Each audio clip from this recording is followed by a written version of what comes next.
नाज़रीन, आवाज़ टीवी समेत सिंधी मीडिया के सर ते मातली में भी सकाफ़ती दिहाड़ो मल्हायो वियो। मुख़्तलिफ़ तंज़ीमुनि पारां रैलियूं कढी सिंध अमड़ के भेटा पेश कई वई, जॾहिं त स्कूलनि में शागिर्दनि ऐं शागिर्दियाणियुनि पारां टेबलोस पेश करे गीतनि ते झुमरियूं हयूं वियूं। ॾिसूं था अब्दुल रज़ाक पंवर जी रिपोर्ट। अचो देश पांजे खे ॿेहर अॾियूं था, अचो देश पांजे खे ॿेहर गॾियूं था जे सिरे हेठि आवाज़ टीवी जे सॾ ते मातली में बि सकाफ़ती ॾियारो मल्हायो वियो। उन मौक़े ते मुख़्तलिफ़ तंज़ीमुनि पारां सिंधी लिबास, टोपी, अजरक पहिरे क़ौमी गीतनि ते रक़्स करे सिंध अमड़ सां मोहबत जो इज़हार कयो वियो। ॿिए तरफ़ स्कूलनि में शागिर्द ऐं शागिर्दियाणियुनि पारां सिंधी लिबास पाए टेबलो ऐं क़ौमी गीत पेश कया विया।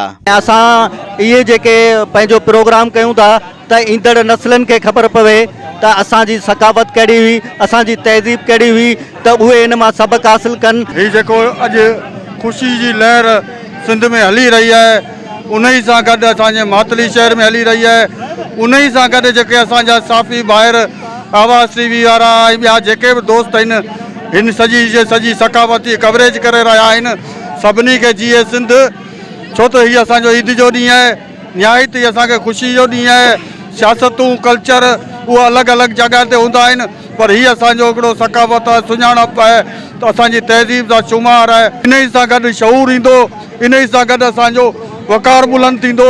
उहा सकावत आहे जेके सॼी दुनिया में मल्हायो वेंदो आहे। सिंध में जेके बि जिथे बि रहनि था माण्हू, उहे हिनखे अहिड़ो ॾींहुं करे मल्हाइनि था, माना ईद जो ॾींहुं करे मल्हाईंदा। त जीअं पहिरीं डिसंबर शुरू थींदी आहे, पहिरीं डिसंबर खां वठी 3 डिसंबर ताईं स्कूलनि में, मदरसनि में, हर जॻह ते जेको बि ॾींहुं मल्हायो वेंदो आहे। त हीउ डे ईद खां घटि न आहे। जो 4 डिसंबर इहो सम्झ त ईद जो ॾियारो आहे। पंहिंजी सकाफ़त खे उजागर करण लाइ सॼे शहर में टोपियूं अजरक पाए गश्त कयो वियो ऐं हर क़दम ते असां पंहिंजी सकाफ़त खे, पंहिंजी क़ौम खे लबे करे, ख़ासि तौर ते सिंधी मीडिया जो लखथोरा जे हीअ असांखे गॾु करे हिते एकता मुज़ाहिरो कयो आहे। हुननि जो चवणु हो त सिंध जी सकाफ़त जो ॾियारो असां लाइ ईद जो ॾियारो आहे। कैमरामैन इरशाद अली पंवर सां गॾु अब्दुल रज़ाक पंवर, आवाज़ टीवी न्यूज़, मातली।